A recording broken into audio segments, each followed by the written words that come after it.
Yeah, Councillor Kettle. Solihull. So Coventry. Cannock. We got 5. Speak for yourself. It has to be constituent, that could be constituent members, yeah. yeah, according to the constitution. If not, then any decisions will have to be ratified by the main board, correct? Yes, right, yeah. Good morning, ladies and gentlemen, and those rejoining remotely. I've just been discussing the situation that as we don't have enough people in the room to make a quorum, because people remotely do not count towards that quorum, anything we decide today will have to be ratified by the main board. Sadly, that's the way it is. So, it says we're here till 12. I think we'll probably be out before then, hopefully. Any apologies? Yes, Chair. Yes, Chair. We have apologies from Councillor Hussain, Councillor. Sorry, could you use your mic, please, Wayne, so that people out there can hear? Sorry, Chair. We have apologies from Councillor Hussain, Councillor Macy, Councillor Pemberton, but we've got Councillor Jennings in this place. Okay. And a few substitutes, Chair. Thank you. Any declarations of interest? Sorry, any declarations of interest? No? Terms of reference, the only thing I've looked through this, and the only thing I found odd, and I should have, I've been on the combined authority since it started, but there is no provision for a vice chairman. Not as I want one, it doesn't really matter, but if the chairman's not present, it makes life a bit difficult. And I think that's throughout the combined authority structure.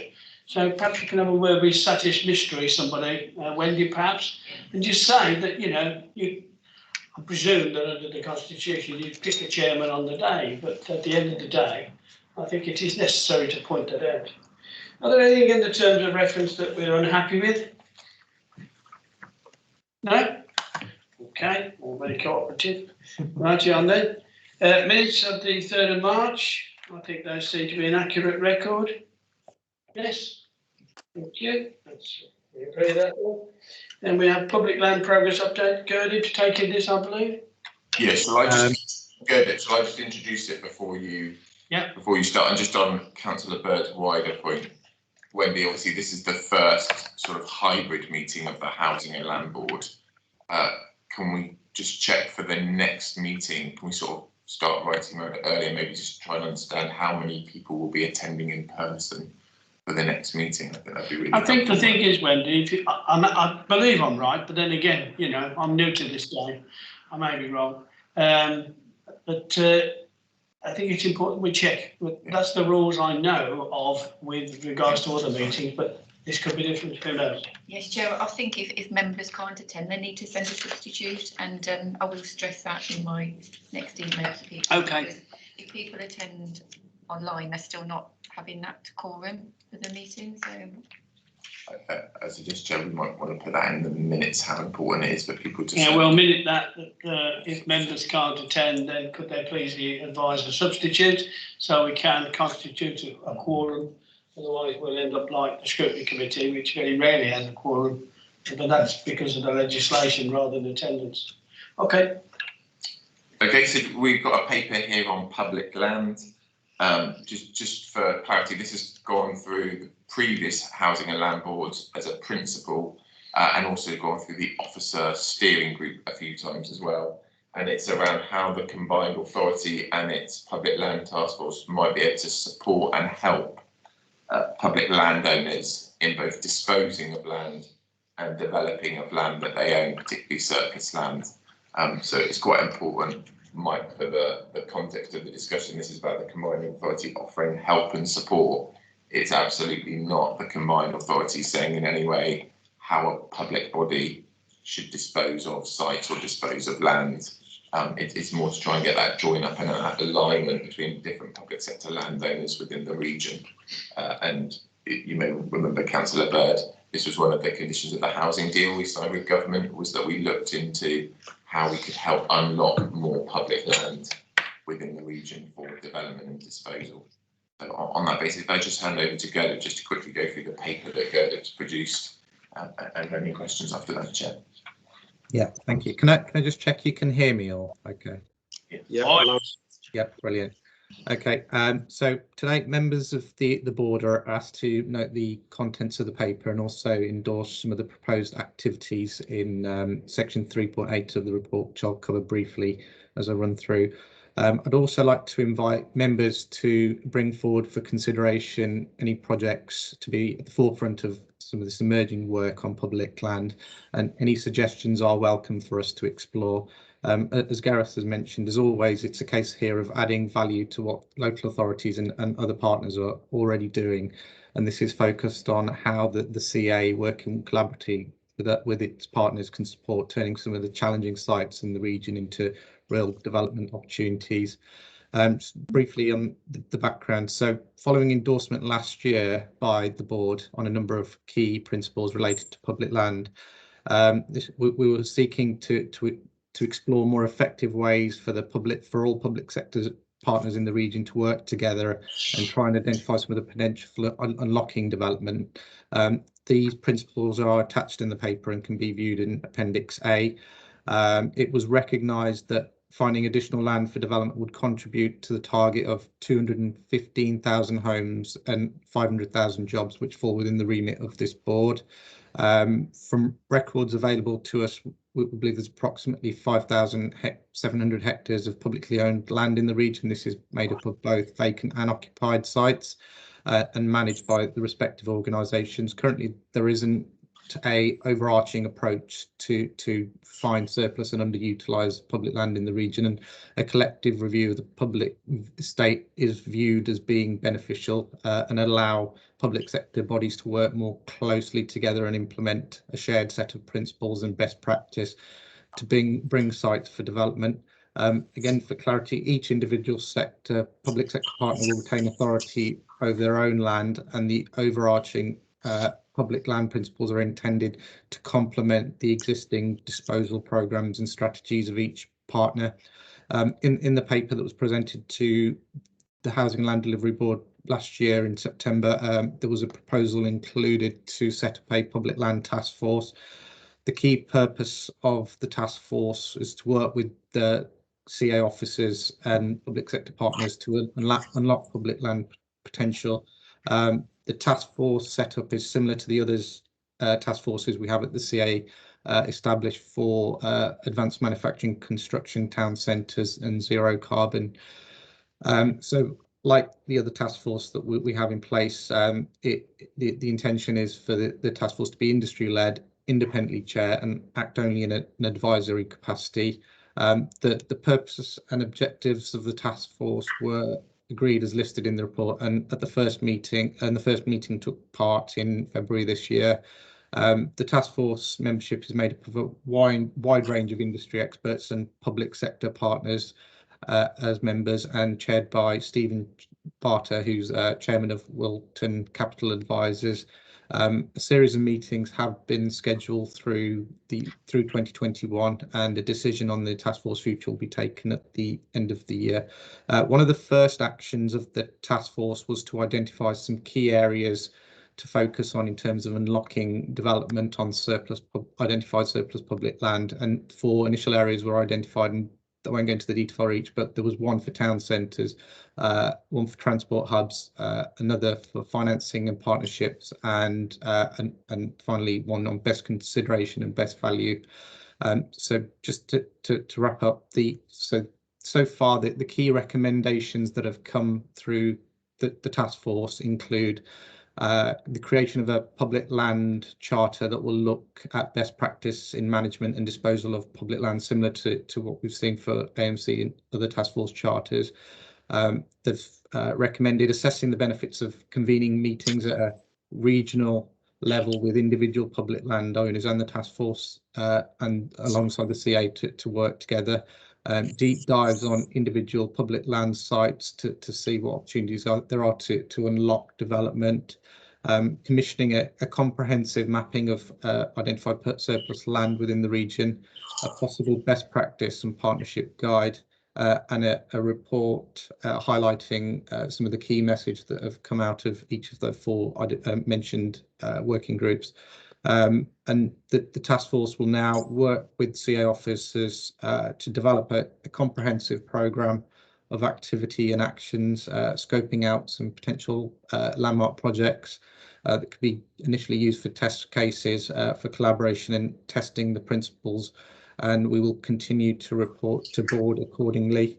I'd certainly welcome any comments, questions, and certainly suggestions you may have for potential projects for us to explore. The only question I have, Good, is that we are held bound by legislation in how we dispose of public land through the local authority. And obviously, selling to a named party is always a problem, except that named party could quite rightly, in many cases, be the person to sell it to. Now, how do we get over that?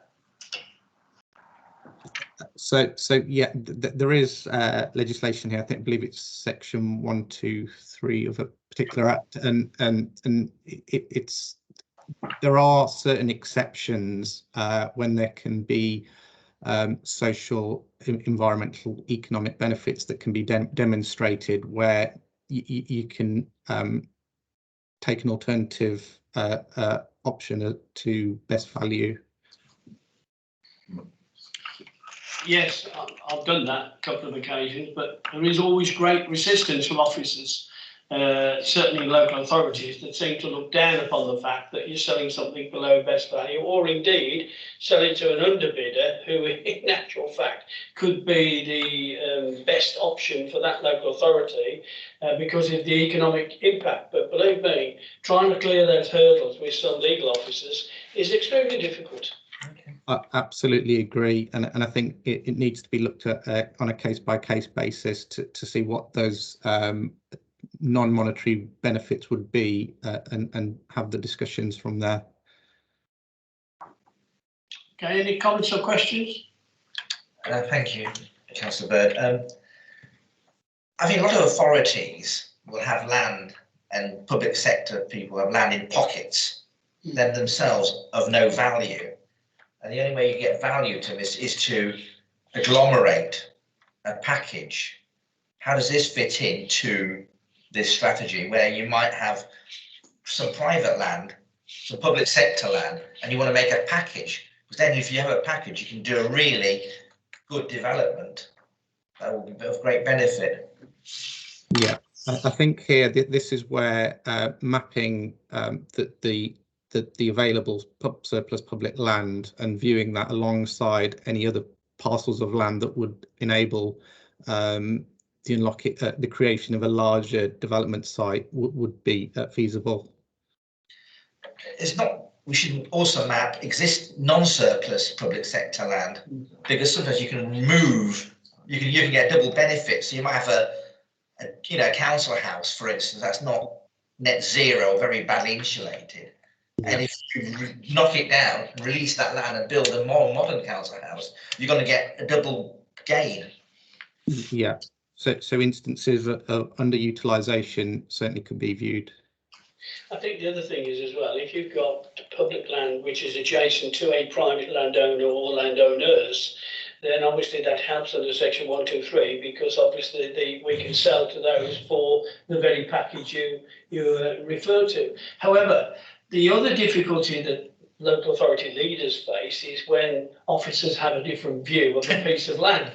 I can tell you, I've commented to my officers, what are we going to do with that bloody car park? Nobody uses it. Oh, we're going to build a multi-storey there. Oh, right. When's that been in the plan? Oh, it's been in the plan for 15 years now. Well, if it hasn't come forward in 15 years, maybe we should look at the plan. And I think, some of the land, as you say, is non-surplus, classed as non-surplus. But to my mind, it is something that if it brings forward an economic benefit to the local authority and to the local community, then quite honestly, it's got to be done.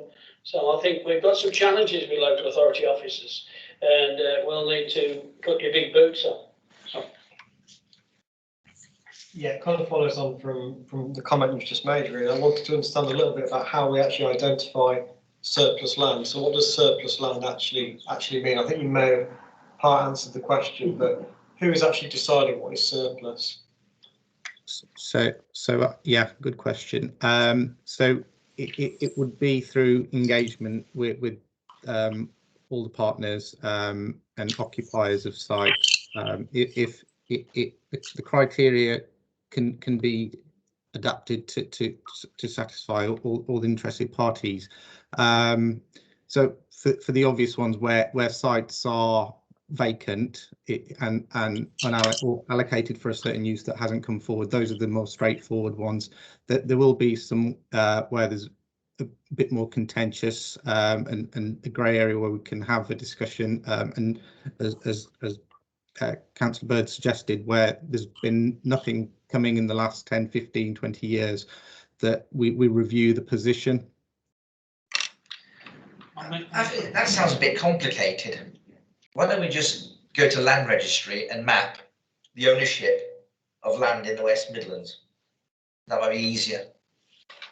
We do have that data, so we know the land that's owned across the region, but we would need to do further work to identify what the current uses are and proposed uses and the local plan designation. So it's a case of building up the data and information on parcels of land and then filtering that to potential creating a potential pipeline.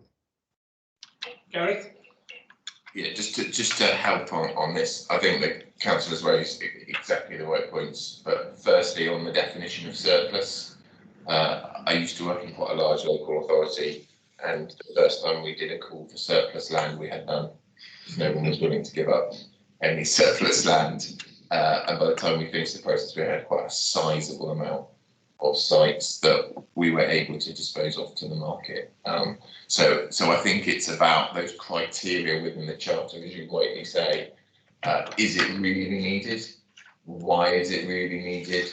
And what is the upside, as you say, Councillor Bird, of activity, action, momentum now, rather than that site continuing to be in its current use for another 5-10 years. So what we're hoping with the charter is it will create greater consistency about how the word surplus is interpreted at a regional level, and to give some consistency and clarity, which we're hoping will help across the board. Just on your second point about land assembly, this is exactly what the funding we've secured from government. This is one of the headline measures of the new Brownfield Housing Fund, not the previous land fund, but the new Brownfield Housing Fund is for the combined authority to acquire land in and around the sorts of areas that you were exactly talking about, both public land and private land across the board. Then that is harder for us to do, but we have done about 8 major acquisitions using the existing land fund, and we're hoping to do a lot more with the new Brownfield Housing Fund. So you raise exactly the right point, which is how can we assemble bigger packages of site that are more marketable rather than all these small parcels of site. How can we be clear on the definition of surplus and what does it mean? And then just on mapping, I think the point is we can get the data for what land exists and who owns it. It's against that definition of surplus. What is the land that exists out there? And I think probably the answer to try and tackle it is to do it in small pockets with individual local authorities. So the combined authority with a local authority can work on the Dudley Town Centre Plan or the Walsall Town Centre Plan or the Stratford Plan to try and work collectively within a particular geography. It's probably where we're going to get most value added from this work by the combined authority. Yeah, I didn't want this to necessarily focus on local authorities. I think we have to walk a fine line really, because clearly the combined authority can't tell local authorities or any other public body how to use their land. And I think the strength of the combined authority and what this group do is talk about how they unlock that land. So I'm very interested in how the conversations have gone, particularly with other public sector bodies, because if you say to somebody, have you got any spare land? The answer is no, they don't have any spare land. But actually, if you say, well, look, this is what we can do, and we've got these ways of getting money in, we can support in terms of officer time, whatever it might be, then that's a different conversation. So I'm wondering about how you've gone about the conversations with different bodies, because with local authorities, for example, we're going through an assessment of brownfield sites in Coventry at the moment. We're just about to start that work. There'll be questions that are raised by that about how we unlock different bits of land, particularly difficult to develop sites. And, you know, I can see a constructive conversation there. What I don't want this to become is a, you know, Andy Street bashing me over the head about what sites we should be developing. And that's what we really need to avoid, because if we go down that line, then we're just not going to get anything. So I think it can be really positive. I think the other thing is we have a lot of people who don't want to sell their land. It's as simple as that. I mean, Gareth's been battling for some considerable time with certain landowners in Willenhall, and the answer is no. You know, I've owned it for X number of years, and you know, I don't want to sell it.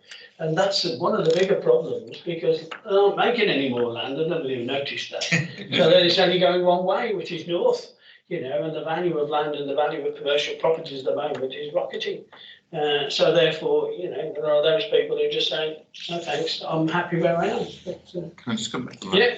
I think that's exactly why we're trying to frame this really carefully as an offer to public sector partners. And just coming back to your point, one of the issues that's been raised by the Public Land Task Force is why isn't the CA getting together the biggest public landowners in the region that aren't local authorities, the NHS, Network Rail, for example, and why aren't we having single roundtable conversations potentially with Councillor Bird to try and actually understand from them, come back to your point, you know, what is surplus for the NHS, what is surplus for Network Rail, what is surplus for Highways England, and actually do that sort of collaborative brokering conversation with some of the biggest public sector landowners in the region.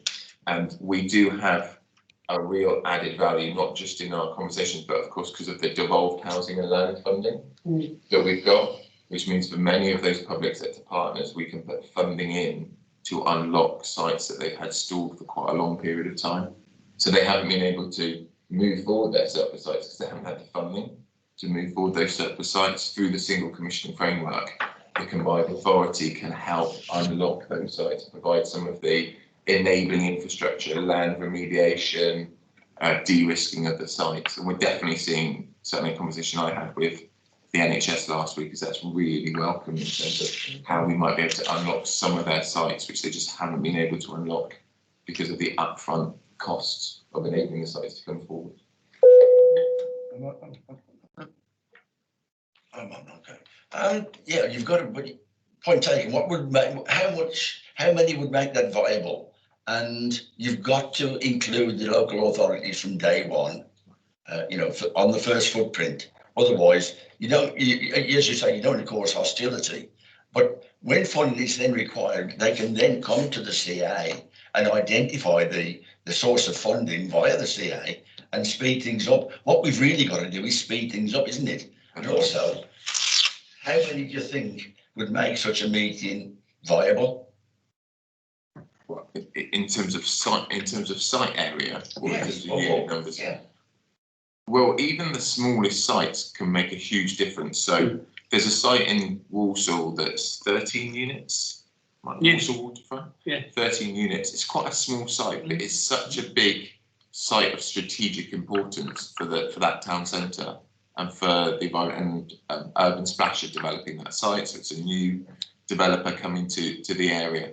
So I don't think it's the size; it's almost the importance of the site within the local area that is the key. I think it's fair to say as well, Gareth, that will be a catalyst for the other people in that street, which is in the town centre, to say, oh, hang on a minute, what's going on there, you know, and can I join in with it? I think that's the idea there, but it's been a difficult one to bring forward, but it's strategic. Also, I'll make the point, if I may, that you mentioned parcelling earlier on and putting things together. We were looking at that about 12 months ago and looking for ways of putting these parcels that were then developable, much more viable in the size we could put together. And local authorities can already do this, so there isn't a problem there. But obviously, if there's ground site considerations and things and access, then surely they can then come to us when they've got an identifiable parcel. Good point.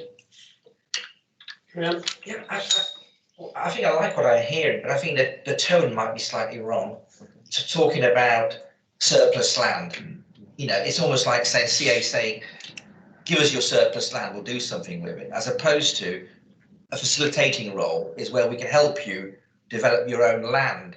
Because, you know, Solihull might owns, for instance, town centre, we're going to develop that. And that's the thing where it's not surplus to us.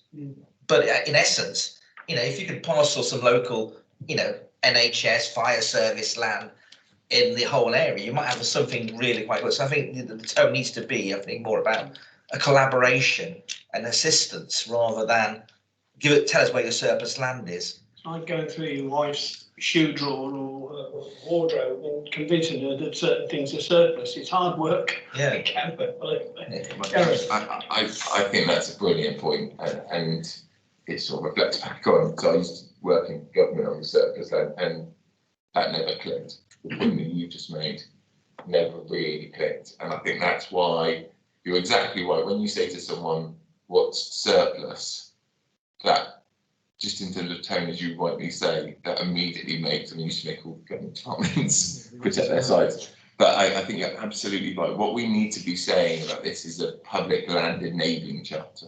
Mm-hmm.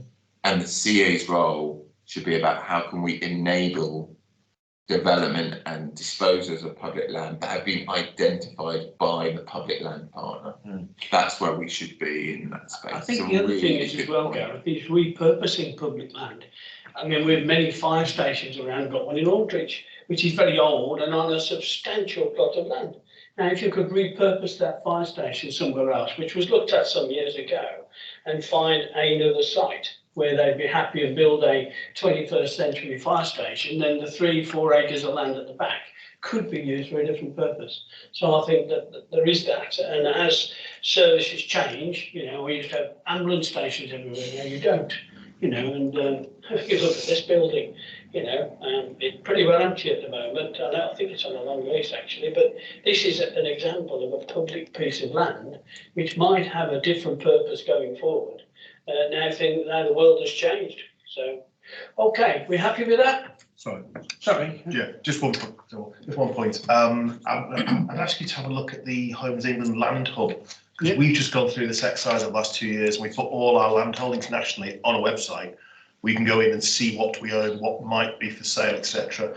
What we have done though is we've got two versions. One is land that we think we're going to sell or have sold, and other land that we've not really brought to the market yet.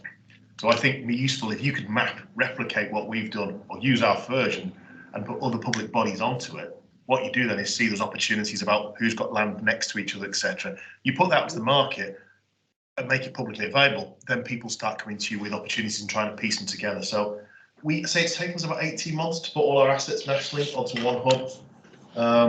I think it might be ideal because you'll have at least seven different systems you're trying to put together. You might find it's easier to 17 different systems. So it can be done. That was just one organisation, took us 2 years to map it all in one place. So it's a really useful asset, but I wouldn't underestimate the amount of IT aggravation of putting that in some kind of public facing way. I think the other thing is going forward is the use of commercial property, that is say office accommodation, which now obviously the requirement for that seems to be shrinking, and therefore again can we repurpose that alongside public sector land. So good report, thank you very much. That's your day job. Okay. Right, I'll just play that to me. You will, Gareth. Just so that I'm taking away the right message, because I think this has been a really important conversation.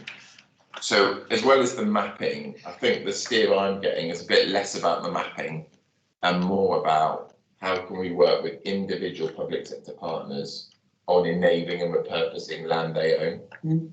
How can we make that very much an enabling and support offer, which is the point that was made quite clearly. How can that link into repurposing in terms of the charter? But also I think there's a bit of an action coming back to the point the councillor raised, which is we need councils to identify therefore, and other public sector partners to identify therefore, sites where the CA could help, either with funding or with enabling or with brokering. So I think to help us get the best possible charter, if we could ask colleagues around the table to continue, as officers are, sending to us examples or case studies where the CA could offer help and support in enabling, that will make it less of a mapping exercise and more of an enabling and unlocking exercise. Sounds good to me, and I think the NHS is certainly a good place to start. Many hospitals have huge amounts, seas of surface level car parks, which in actual fact, with a bit of innovation, you could probably find you could accommodate the car parking in a different way. I mean, I remember some 12, 18 months ago, somebody showed me a model where you could have a 3 or 5 story multi-story with single aspect flats around the outside, which could be used for key workers, surgeons, people on palliative care, and you could get as much there. I was told a car parking space in hospitals turns over 10 times in a day. Well, if you could do something upwards instead of that way, then there's a lot of land there that you can use for other purposes. Okay, I think we've done that one. We're all happy with that? Good, thank you very much. Moving on then to Rob's report on the business cases to an HM government. Are you taking that, Rob? Thank you, Chair, and good morning, everybody. So as you said, Chair, this is the update on business cases to government being developed by the Combined Authority currently and working through the system. Just to reiterate, these are following on from the board deliverables that were agreed earlier in the year, and also follow from the COVID-19 recovery plan that we worked on quite a lot through last year with this board in terms of where we thought the focus could be for the next couple of years and beyond in terms of where we will focus on as a region. So if I just go through each of them briefly in summary and then open up to questions afterwards, Chair. Just speak up a bit, Rob. I can hear you, but I don't know whether the people who are working remotely can. Apologies, Chair. All right. I will speak louder. So just taking them each one at a time.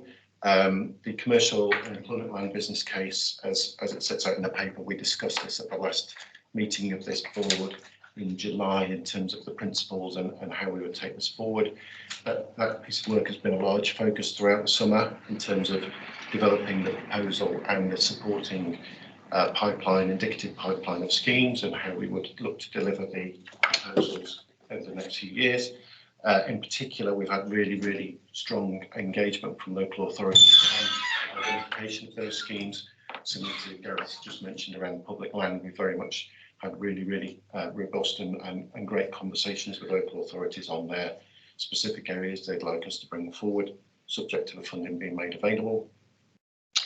We've then taken this proposal to kind of informal soundings with officials at government throughout the summer, had a lot of interesting conversations and kind of debates around how this could best work, both in terms of how this funding might work alongside existing brownfield housing funding, but also looking at how we tackle the principles in the same kind of way as we currently do in the housing funds. So talking about market failure, particular focus on brownfield land in particular, and demonstrating wider benefits. So not just the land that's brought forward, but what are the jobs, what are the types of work, what are the sectors that would be supported throughout this work, and how would those look like throughout the region as a whole.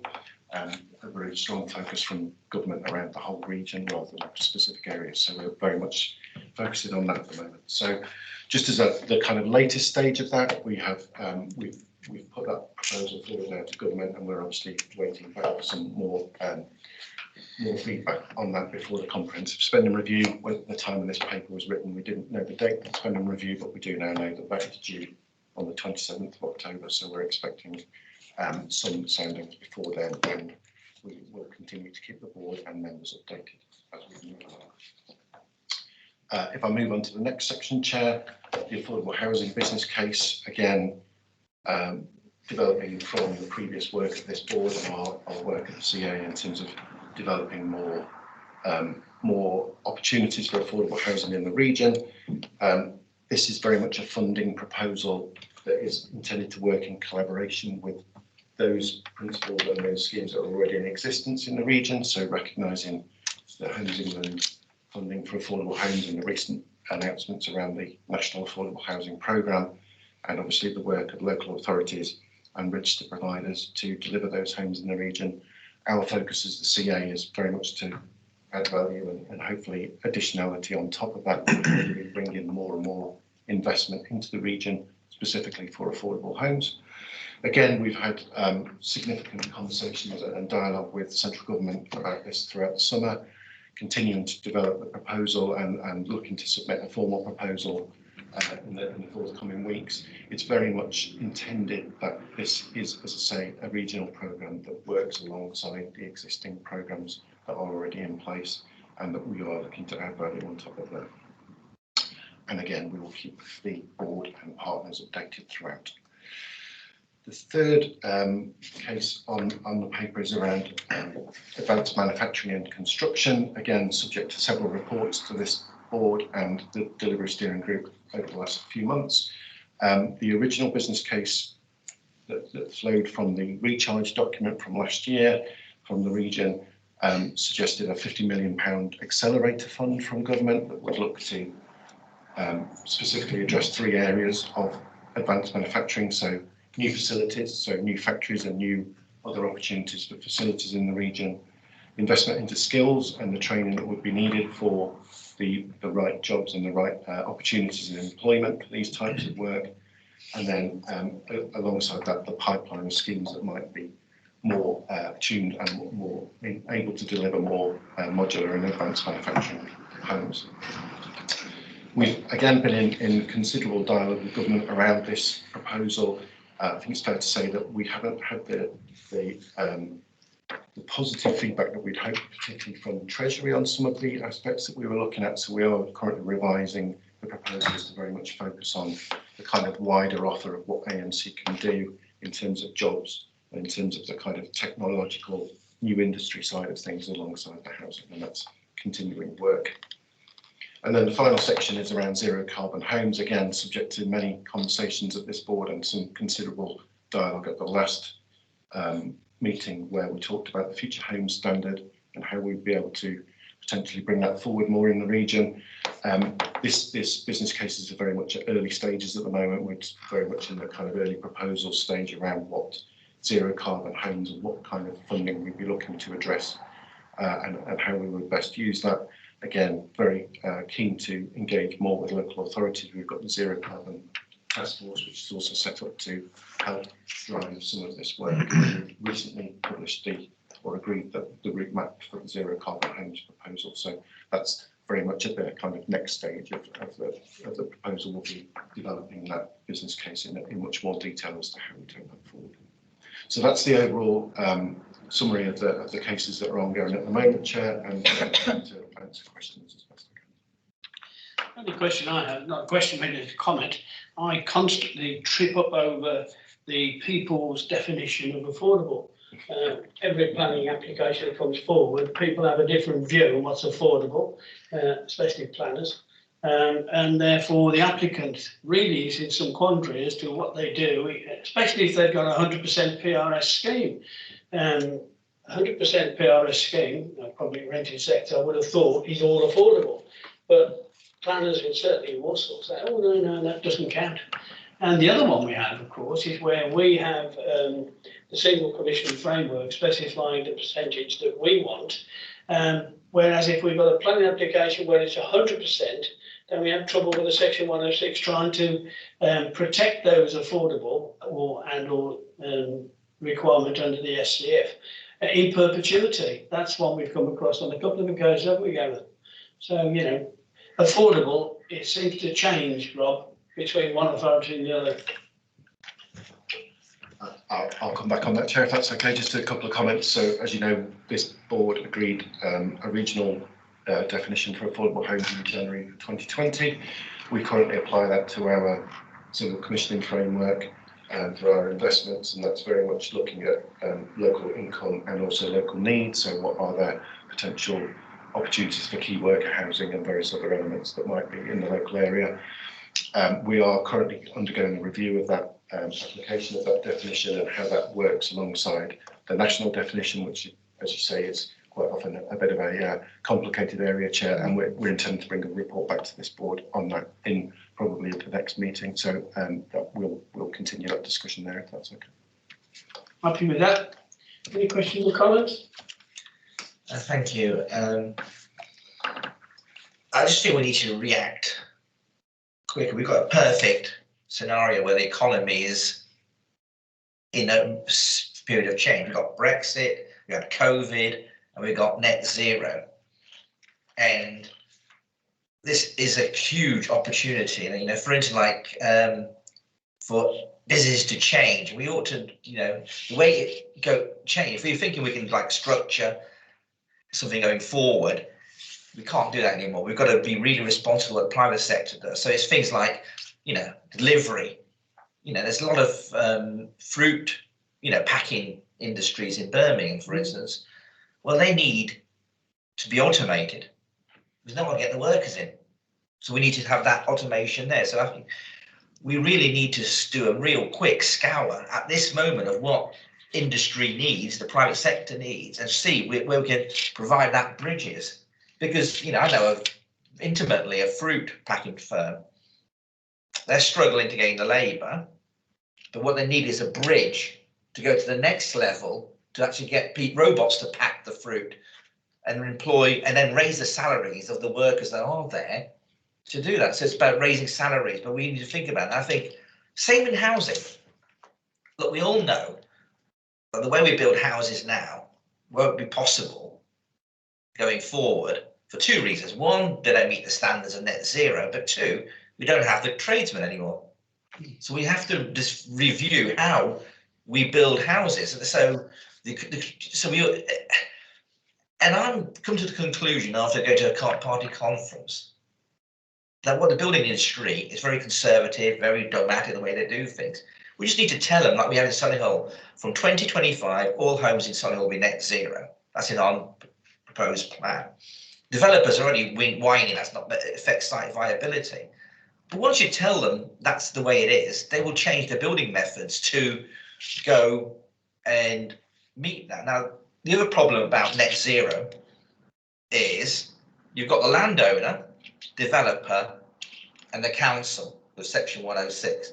That's the thing. So we say you've got to build net zero. They'll say, well, we want to build less affordable homes. That's the return. But what we need to do is be a bit more firmer and say the landowners need to reduce their value of land. They're in a contract. And the trouble is, so they had an argument, for instance, one case, agricultural land worth $10,000 an acre, development land is £2 million an acre. And they said, we've got the contract, we're sticking with it. Well, as soon as you say, we're not going to build that, we'll put it in the plan, then that landowner might say, well, actually, $1 million is still a good return. And I mean, that's the problem. We need to be stronger with the landowners in all this. And also create the atmosphere that we need to just go across the whole building trade. Say, how can we build homes more efficiently, better, and that meets net zero? But if you let them slip, they'll slip forever. I think there's a couple of points there. First of all, coming back to your fruit packing company, a lot of the jobs that you refer to were in actual fact conducted by Polish people, Romanians, everything else who've now gone home. It's sad that we're in a country where people are sitting at home because they're better off not working than doing a job of doing, you know, something that they consider to be mundane. And that's the fault of the benefit system. You know, I know that's a big political argument, which I don't want to get into, but it's a fact. You know, there are jobs that people don't want to do, and those were filled by those people who have now gone home. That's why we've got a problem with the drivers and everything else. The second point is, coming back to your landowners, I think it'd be a hard job to convince a landowner that his value of his land should be less. Well, in actual fact, he, in many cases, doesn't need the money. And that's the problem that people have faced, where certainly, as I say, I can speak from some experience with Gareth trying to battle with an individual in Willard. Oh, I don't need the money, so, you know, what's your problem? I'll around you for that long. I hear what you say, but I think that's probably a difficult mountain to climb. Unless, when we go through this Black Country review, people then see that it's not going to be possible to build on green belt land that has not been allocated, and then all of a sudden they will think differently and say, okay, well, if I can't get residential on it, what can I do with it? And at the moment, commercial land prices are probably at the highest level. And coming back to a final point, one of the biggest issues we've got at the moment is the value and the increase in commodity. Timber's gone up something like 1,000%. Bricks are in short supply. you know, and as a result, the costs of all contracts are rocketing. Housing is no different. And people who are perhaps not building in the traditional manner with bricks and mortar are still finding a problem because the price of timber is so expensive. Whether you've got the tradesmen or not, if you can't get the materials, cement is another thing.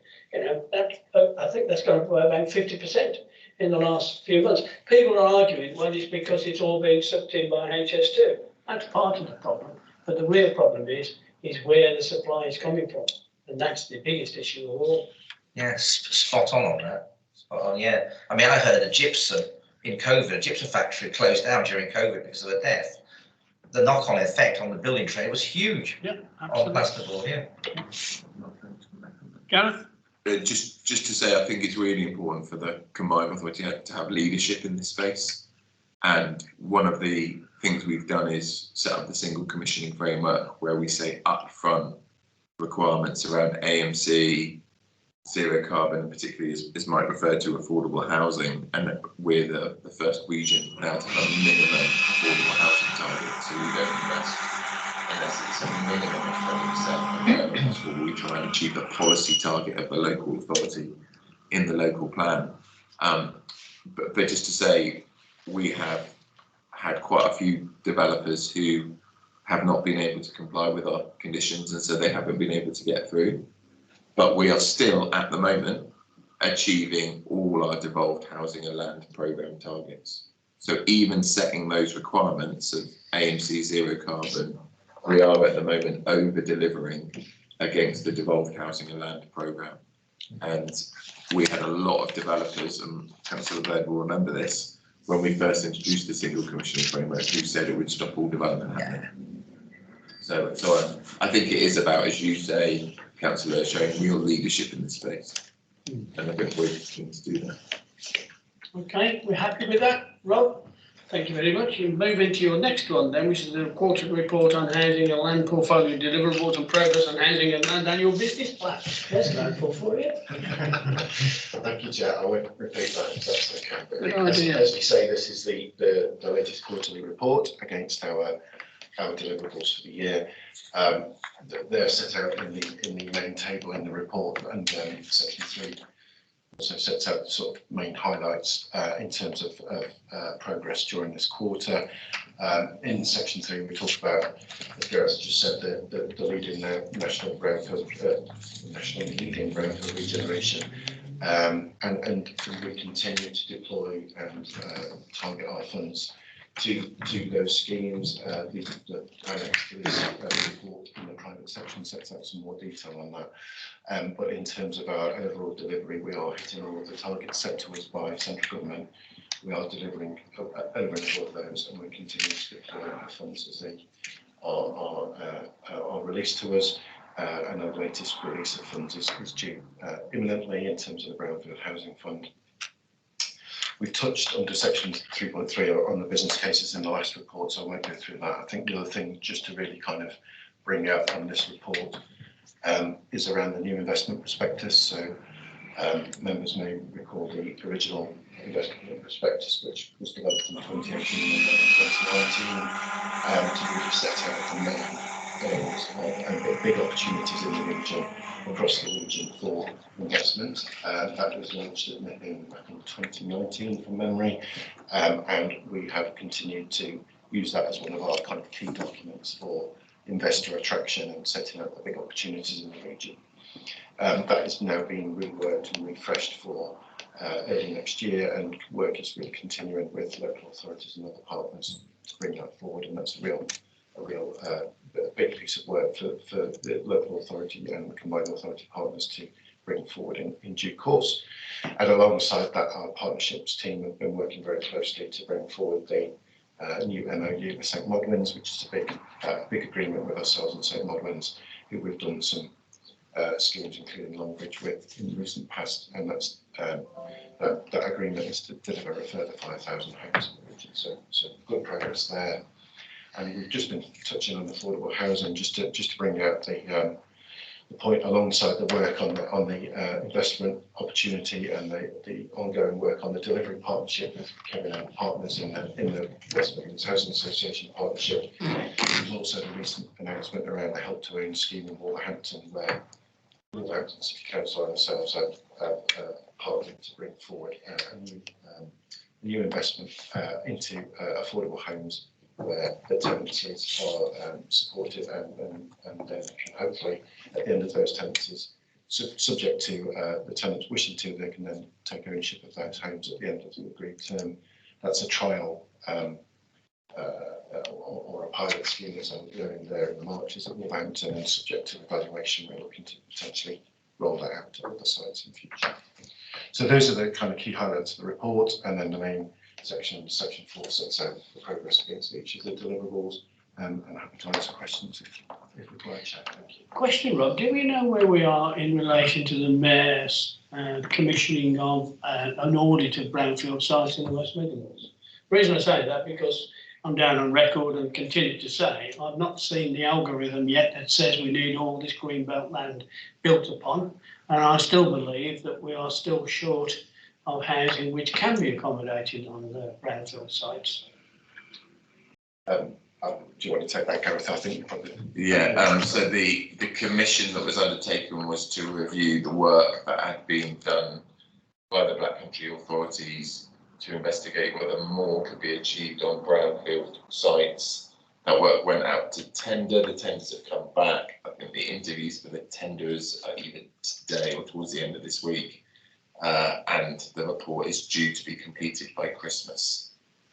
This Christmas. It's Christmas, yes. Yeah, definitely. Like the gestation of an elephant, isn't it? You know what I mean? I have to say, I said to the minister, it's like a maths paper at school when I was a lad. It's a long time ago. You're doing a maths paper and the answer to the question is 10. Okay, how did you get there? Well, I pitched it to the bloke next door because he's got 10 and he's cleverer than me. And that's the question I put to the minister. Show me the methodology. How did you get to these figures? And unlike Christmas, I'm still waiting. And to be fair, you know, I think that's the argument that we need to continue to say to ministers. I don't care whether it's my government or not. The fact of the matter is this: the problem is across the whole West Midlands. We all know there's a pushback, quite rightly, to build on greenbelt land. But conversely, you know, if somebody shows me the methodology that says we need these houses and we can't accommodate them on brownfield sites, then fine. I see in the report, great news that's happening in Coventry on a brownfield site. Some of these brownfield sites we hadn't identified before, and I think that's why this audit that the Mayor has commissioned is so important, because as we go through the Black Country review of greenbelt sites, which will get wider across the country, as we all know, then I think if we've got the methodology that we've got in our hands, we know how we can work out our sums and say, yes, we can achieve this amount, and there's the way we're going to do it. And I think we've got more pushback with government on greenbelt sites. And we'll encourage developers who've got brownfield sites to come and knock at our door and say, excuse me, can you help me out? Sorry. You don't have to be sorry, I was enjoying listening to that. So the Coventry is going to be doing assessment of brownfield sites as we gear up for the plan review December 2022. And I'll be honest, I'm looking forward to the conversation with the West Midlands Combined Authority about how we bring brownfield sites forward. I think that does lead quite nicely to the question I was going to ask around the types of affordable housing we're actually building, because one of the things I'm very keen on in Coventry is that we don't just build a load of studio apartments and one-bedroom flats to meet, you know, physical housing numbers, because the government's drive is very much about housing numbers as opposed to the housing need, and that is something I do worry about. And as a combined authority, we've got, what's it, 400 and get someone to know the answer straight off the top of their head, 400 and something that have been built on the schemes that we have. I just wanted to know what the breakdown was of what has actually been built on those sites. And it's not a criticism, because I'm aware that, particularly when we talk, and this is around the discussion what you've just said there, brownfield sites, very complex, more expensive, there is an issue about viability, and we're talking about meeting housing need and the housing numbers on these sites. So someone's got to give. Either a load of public sector money goes in to make them viable, or you have to look at other options. or there is a load of brownfield sites that none of us have been able to identify. So, you know, that's the elephant in the room, isn't it? So that's what we're dealing with. And, you know, I don't want it to be a political toing and froing about how we do it, but, you know, we're going to have brownfield sites in Coventry, and I'm going to be saying, right, how do we bring these forward? And then maybe have some conversations. The only way you're going to bring it forward is with public money, and whether that comes from government or whether it comes from somewhere else, I really don't care. You know, at the end of the day, I mean, I remember my past chief executive used to say to me, you know, if ever you're going to get an item, Mike, you better get the other side to give it because your side won't, because you haven't been criticised. Well, it's a fact. You know, the real reason brownfield, I mean, you put a spade in the ground in the Black Country and you're lucky if the spade comes out still attached. So, you know, some of the things that we've had to cater for, and it means that public money has got to come forward for these brownfield sites. It's an easy option to say, oh, we'll get the developer to build on that green field over there. No, you know, the fact of the matter is this: we have to represent the people who put us in a place to make the right decisions. And the right decision is, do we want to see swathes of brownfield sites across the UK that have not been developed? Answer, no, because those were the industrial heritage of our history, certainly in the West Midlands and the Black Country. And those used to be the walk to work homes. And that's the problem, you know. I'm not going to get onto transport, because if you haven't got if you're not on a bike or on a pair of roller skates, if you're in a car, you're a pariah, you know. But at the end of the day, people do need to have homes where they can, if needs be, walk to work, and that's the carbon footprint. But I'm with you on this. The only way you're going to get brownfield sites developed is somebody, and that has to be government, digging deep into their pockets to say, yeah, you're right. And we have to look at what that subsidy is. And if that subsidy is more than we're currently occupying within any development, then we have to go back to government and say, sorry, enough.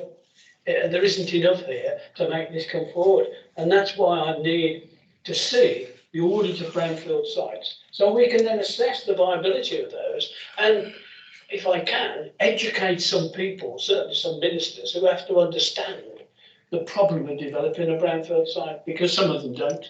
Luckily, I've got a housing minister, he used to be in my cabinet, so he does. Yeah, I think that's absolutely spot on about that. If Councillor Courts was here, and we would probably say viability. You know, build developers run rings around government on viability. Yeah, they do, because they just hide. Yeah, so we need to be more sharper on the viability. But on the interesting point about housing mix, I mean, in our local plan, we've got now a housing mix per development site, because the developers want to build 5-bedroom houses, and then for the affordable be like the 1-bedroom studios. We've got a mix. But Council Courts will also say is, rather than units on a development, like 40%, we've got 40% units. It's floor area. yeah, It should be based on floor area. good Because point. then that then gives people, that forces them to build the 3-bedroom houses that people need that are affordable, rather than just ticking a box by putting single bedroom apartments, which are not very useful. Sorry. Yeah. Just to come back on one point that was made, so I want to be really, really clear. The combined authority requires 20% affordable housing. It's the local authority that grants the planning permission, including the split of affordable housing on site. And we don't, when we go to investment board, we're very, very clear that we don't take any scheme to investment board without the local planning authority's explicit support for the project and the paper we take to investment board. That's really, really important to be clear on. And secondly, on brownfield sites, which is the point that was raised, the combined authority has secured more brownfield funding now in the West Midlands through this board than any other combined authority. And that's because we've been able to unlock difficult to deliver sites. And I think it's that track record that's really, really important. So the answer to the question is, we would love to have that conversation on difficult to deliver brownfield sites. And we are having that, as Councillor Bird knows, with every council in the region at the moment, and every council's office a team on how can we unlock sites within your patch, and how can we address some of the issues around viability and upfront infrastructure costs. So it's a really important point going forward.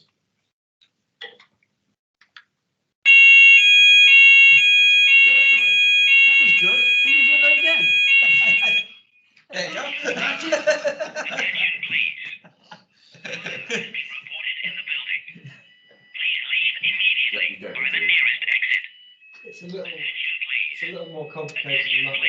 because the numbers are baked into what developers have to bring forward as a business case. So that almost decides what housing mix you're going to have to build. Is that actual fire? Is that a test or is that? Attention please. Is the text, if it goes. Fire has been reported in the building. Please leave immediately by the nearest exit. Attention please. Attention please. Fire has.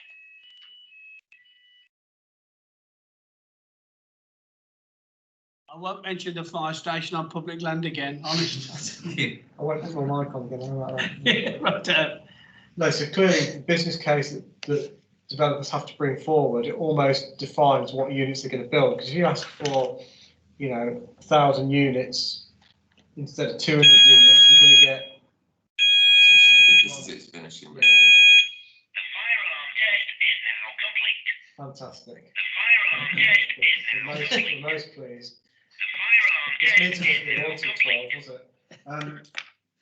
So that defines what we have to do. So clearly, if we've got targets around numbers, then it's going to drive it towards particular types of build. So I need to understand a little bit about that and how we're working it out. So I suppose my question really started with, of those 413 units, whatever it is, what's the makeup of those units on? That's a good starting point and go from there, because I'm not suggesting you're just building flats. have you got that breakdown, I Rob? can see that being a particular problem in just delivering numbers. I haven't got it to hand, Chair, but I can circulate that. Okay.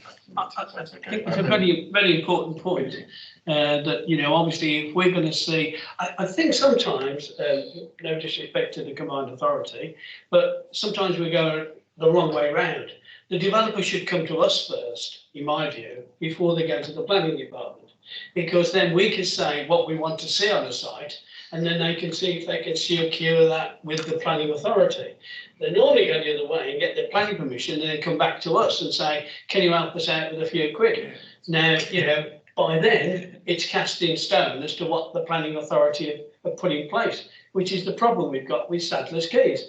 We've got a substantial 2 old leather factories in Warsaw where 220 odd apartments, and quite genuinely, it was a crap scheme when it came to the planning committee, but there you go, I didn't chair it. But at the end of the day, what it did need is to say, well, what could we support on that site which would make A, better, and B, enable us to give, at the moment, it's a ridiculous figure, subsidy per unit. And we have to say, no, our level of subsidy is set at that for this particular scheme. Now go back and design it so you can accommodate that. So it is a matter of an iterative approach, but I think before developers get the planning permission they think they want, if they want help from us, they ought to come and talk to us first to say what we would support before they go down the planning route. Mike, is it worth that? Just a point that Councillor Bird has raised with me before, but also we've seen some really good practice on this. So we've had a number of meetings with a local council, a large developer and ourselves in the room co-developing the proposal together. That's going to both the planning application stage, Mike, and coming to us. And what that has done really nicely is they're submitting to planning at the same time as they're coming to us for investment approval. And our investment approval, Councillor Bird, will be conditional on them securing planning approval, and their planning approval is conditional on securing combined authority investment funding. So it's been a real, and coming back to your point, it's meant we've been able to co-develop the scheme with the local authority planners so that it meets both requirements. So I think that's a really good example of best practice that we want to try and roll out more widely. I think we also have to keep our eyes on the pickpocket approach that planners seem to have in relation to developers. Every time a developer gets to a planning committee, he finds he's got to put his hand in his pocket for something else. The latest one I had was the Cannock Chase levy. Oh well, anything within so many miles of Cannock Chase has to pay a levy per property because those people will possibly use Cannock Chase for leisure. All right, okay. Well, by the way, we've extended that now from 8 miles to 12, right? So that means everything that's built in Warsaw over this area, you've got to pay this levy. Oh, why is that? Well, because your people might use Cannock Chase. What's that going to bring in over the, oh, that's going to bring in £2.5 million quid. Well, I've got no control where that's going to go. So that's something else we have to keep our eyes on, where local authorities are putting a premium on development, which again, all it does is put the price of the houses up, but they don't seem to get that. But, you know, it's something that I've been keeping my eye on, because I think when you start doing that, then developer thinks, oh, I've had enough of that, I'll go and work somewhere else. So, okay. Excuse me, Chair, we have 2 questions on screen if you're able. Well, I can't see. We've got Darren. Kevin Rogers and Councillor Ahmed as well, Chair. Right, Kevin? Thanks, Chair. It was just there was a comment made earlier about the affordable housing programme with Homes England. Just for the board's awareness, the 5 big housing associations in the West Midlands secured £900 million out of that programme for 18,000 homes. Within the Homes England bidding requirements, a minimum of 25% of those have to be MMC, which will help us with our zero carbon agenda. 50% of affordable rent, which is defined by Homes England as 80% of the local market rent. And the other 50% of the programme is low cost home ownership, which is predominantly shared ownership products. So we've had great success in that. And I think reassurance for Councillor Welsh, you know, we know what the housing need is in the local authority areas. And frankly, especially in Coventry, we've already got too many bedsit or studio flats and 1-beds. So all of our programmes designed and tailored to build family homes. The only flats we've tended to take over the last few years have been where there's been an absolute requirement through Section 106 that all we were getting was apartments. And we've rejected several of those because the space standards are appalling. So what we build using Homes England funding will be the right properties, hopefully fit for the future, and we'll be focused on 2 and 3 beds rather than bedsits and 1-beds. Thanks very much for that. I think I've got Councillor Ahmed indicating. All right, thank you, Chair. I just want to comment on your previous point regarding brownfield sites, and I totally agree as what you said. We gotta get some funding from somewhere, and I think we need to, bring them up to date so we can work on them. As you know, in Sandwell, at the greenfield sites, we are very limited, and the government want us to build quite a few numbers of houses, which we don't have a capacity. So we definitely need to bring brownfield sites up to standard and up to where we can work on them, and the funding needs to come from central government or from somewhere. And I think we want to work with you on those grants. To be honest with you, thank you. Thank you for that. Yeah, you're quite right. I think the last brownfield site I was on in Sandwell was in Smethwick, I think. Yeah, do you remember that? Cranford Way. Cranford Way. Yeah. How's that going? So we're hoping that the demolition of Aberley Street will be by the end of this year. So Aberley Street development, and of course in Sandwell we also put the major investment commitment into Friar Park, Councillor Bird as well. Correct, and also the in Albury. Fountain Lane as well, which is the level scheme. Yeah, but there's examples of how we can utilise old sites, and which, yes, they are expensive, but at the end of the day, we've got to have an end game, and the end game is to build the houses of quality. And that means subsidising through a public authority land, public purse. No doubt about that. Okay, happy with that? Yeah, just one more thing, Chair. I just want to comment. I mean, I know you picked us late. Definition of, you mentioned earlier on affordable homes, and I keep mentioning it to my officers exactly the same thing. If somebody's on average salary, basically, how do you, said they can afford affordable homes as well? Because the average house price in these days has gone to about 160, even 2-bedroom, terrace houses. So I think we need to look at, how we build these houses and how can we work with contractors and the companies so that they can build a proper affordable homes where we can average person and working class person can, buy these houses.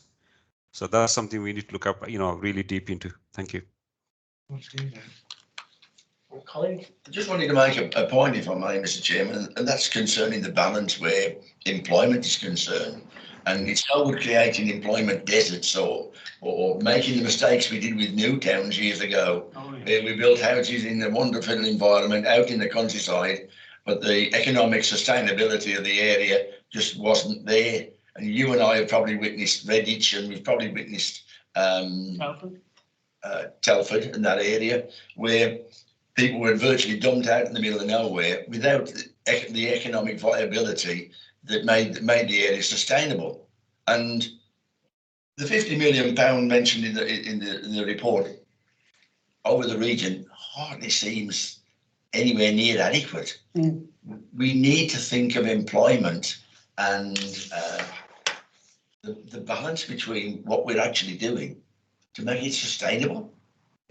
I think you make a good point. I mean, employment, of course, housing, employment should be bring the housing forward. But of course, at the end of the day, as you say, the economic factors are that if you haven't got the jobs, then why would you want to live, you know, in accommodation that's around that area?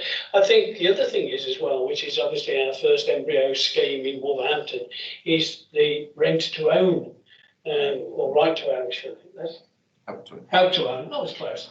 And basically where people can afford to pay rent, but they haven't got the deposit for a property.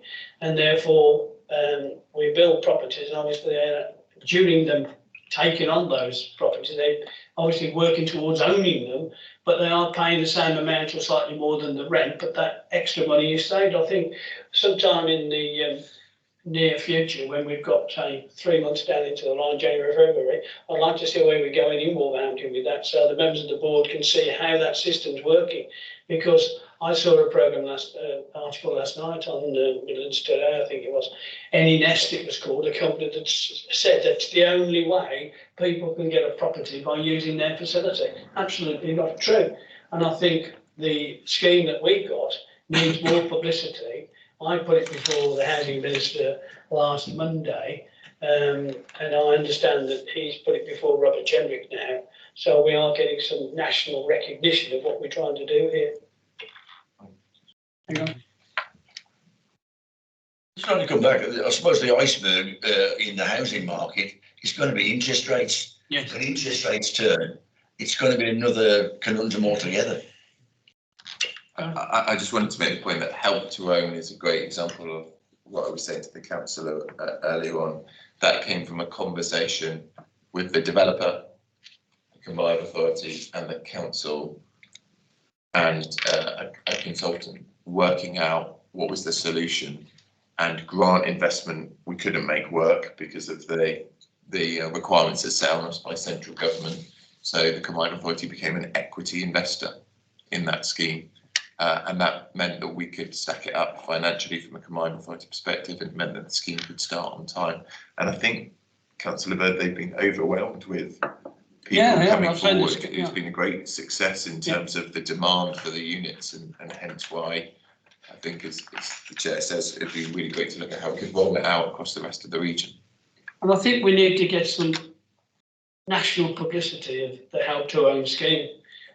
I think that members around this table might even be a benefit to them to see how it works, because they can then, it's the cascade effect. If we tell my colleagues around the table and they tell other people, all of a sudden people even know about it. But it is a damn good scheme. I mean, I saw Sue Summers with this probably, 3 years ago. And I put my weight behind it because I could see it was an opportunity. I did say to the Mayor as well, and I'll still repeat now, you know, you ought to take ownership of this, because this is a way where youngsters can get on the ladder to buy a house if that is their choice, because they're the ones that are in the rental market at the moment, and that rental market can be quickly transposed into an ownership market by using this scheme. So, ladies to my left. Thank you, Adrian from Cannock. Sorry, I was just wondering, with this Help to Own scheme, are they using it as a shared ownership where they will buy a portion of the house, or does it? How does it work? Yeah, they pay the rent, and the rent goes towards their mortgage, and then at a period of time they can exit out of the scheme, and at different stages in the process they can exit. And what it means is it overcomes this huge problem of people saving up for a deposit and having to save up for a deposit for a house. They also get to live in the house while they're saving up for the deposit, which is a massive difference. And because of the way the combined authority put in its equity investment, it's obviously de-risked the site for the developer, which has meant they've been able to offer more attractive rentals for a true affordable rent, in the point that Kevin was raising earlier on. So we're very keen on it, but just come back to the point Councillor Bird made, we'd be absolutely delighted to do a presentation on it to this board how it Next works, meeting. what the theory was. Definitely. It is, believe me, it's something that's, you know, Sue's hidden a light under a bushel here. And it's taken me 3 years, and in the end, I actually got it before the minister last week. And of course, she used to be in my cabinet, as I say. And I said to Eddie, get hold of this and put it before Robert Jenrick. He said, I'll do it on Monday, because that's the only way we're going to get recognition of something that's innovative, which we thought of in the first place. So if you could ask Sue if she could do a presentation at the next Housing and Land Board, and I'll make sure that it's sent out in slide form first, and then obviously we can pick it up from there. Yeah, it's a great scheme. The nice thing about it, it's an equity investment, which is capital, not revenue. And that's the trick. So basically, you could say, if authorities got general fund surplus in general fund reserves, they could actually transfer those reserves to a scheme like this without affecting the balance sheet. And same HRA. Now, if you use HRA for this, a bit more difficult, but in terms of councils struggling with HRA, it is actually incredibly cash positive for the HRA to invest in this scheme rather than a council house. Because council houses, because council stock has to be maintained, and the maintenance increases, whilst a HRA investment in a shared ownership does not have that baggage of maintenance, and therefore you can actually bolster the HRA quite significantly by using HRA capital for this. But that's just my thoughts. I looked into this. So, You're right, and the return is about 5–6%. Well, you can't get that anywhere at the moment. If you get 0.5%, you're doing well. So perhaps you could get Sue to contact my colleague to the left here on a direct phone call, so I can give a background of what it's all about. Yeah, the point you just made, it's good treasury management. It is. You know, in terms of why invest in bonds that give you 2%, when if you invest in houses you get 5%. Simple treasury management. I could say a previous administration in my area bought a shopping centre, not a good idea. No. It's a gift that keeps giving as far as I'm concerned politically. But there we are. Okay, happy with that. Thanks, Rob. Good debate there. Councillor Bird, one quick update. Sorry, yeah. The developers have approached us actually about funding Homes England. So there's two things that we're talking to at the moment is could we put some equity into the developer to help them deliver faster and nationwide? And secondly, they've asked to talk to our policy team about how do they get this classed as proper affordable housing under Section 106. Right. So it's very early days, but we're having some discussions with them because it sounds like an interesting one. I suppose our issue is, does it clash with some of our packages? Whether that becomes politics, I've no idea. But we are talking about investment and helping them with a kind of conversation with central government policy. Good. Thank you very much then. Right, thanks. We move on then to Amanda, Commercial and Employment Land Fund. Councillor Bird, just on all of these were the papers that were debated at the last Housing and Land Board. Yes, I've seen that. So we're happy with that? But because it was a virtual meeting, not a physical meeting, the board just needs to, in effect, endorse the approvals that were made in the previous board. I was on that meeting. So can we formally endorse then? I think it's 8, 9, 10 and 11. Can we do that without being quorum, Mr. Chairman? Well, we can endorse them. You can endorse them over to the board. To endorse your endorsement. Yeah. That's right. We can say we're in agreement. And in actual fact, we have to have the rubber stamp of the combined authority. In actual fact, I've just taken a message. That might not be quoted on Friday. It'll be very interesting, won't it? Okay. Then we move to item 12, where I move the appropriate resolution under Local Government Act 1972 into the private session. Happy with that? Yes? You tell me when we're disconnected from the feed, somebody?